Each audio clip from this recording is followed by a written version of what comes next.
Let's talk housing. What's in store for the real estate market in the new year? A little bit Fannie and Freddie joining us now on set. Tim Rood, Chairman of the Collingwood Group, and we appreciate it. Tim, thanks for joining us. Of course. Thanks, Brian. Bottom line, first off, a lot going on in housing between the SALT deduction, the Democrats talk about flipping it backwards, the new sort of chairman of Fannie and Freddie, or the group that oversees them. What's the most important thing for housing right now? Wow. Well, I mean, housing is local, so it's kind of hard to pinpoint it that way. I mean, obviously, interest rates and appreciation have been the biggest factors in the housing market, the softness in the housing market that you're seeing.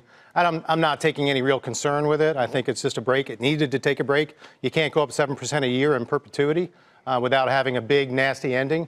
But the big deal that's going on, I think, right now, the big opportunity, you know, Christmas come early for Fannie Mae and Freddie Mac investors. Why do you say that? Because the new head of the FHFA, which is the overseer for Fannie and Freddie, is actually now a Republican. Not a political statement, but he's been well known in saying he wants to get them out of conservatorship, where they have spent a decade. Right. So, I mean, think about it this way, that the investors of Fannie Mae and Freddie Mac, investors in Fannie Mae and Freddie Mac, have been under the boot of the Obama administration, either by their appointees or actually under the administration. As a result, that stock is down to about $1 each. And really the main reason behind that is because through conservatorship, that for whatever reason, they've ignored basically all the domestic and international standards around bankruptcies and conservatorship and have gutted these companies. So as a result, of course, the stocks have faltered.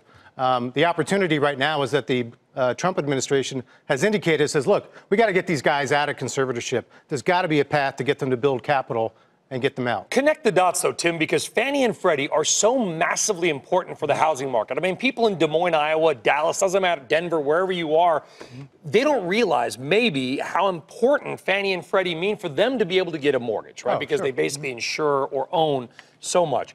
How does this change matter, if at all, for just, you know, the average sort of American to be able to get a mortgage? Oh, it's huge. I mean, think about it. Fannie Mae and Freddie Mac right now, but the government entirely, when you consider the other government insurance programs, right now are about 95% of the mortgage market. So you talk about people who want to sack Fannie Mae and Freddie Mac for whatever reason, principled reasons usually.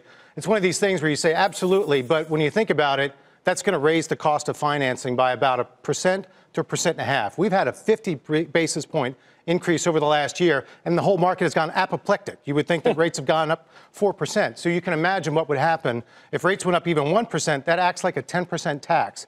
So Fannie Mae and Freddie Mac are absolutely subsidizing the housing market.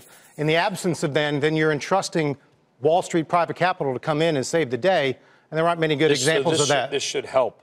This should help housing. Oh, yeah. I mean, think about that. The conservatorship has been a goat rodeo for the last 10 years. I mean, they've perverted every law that you can imagine, essentially using the GSEs, Fannie Mae and Freddie Mac, as instruments of public policy instead of doing what they were supposed to be doing.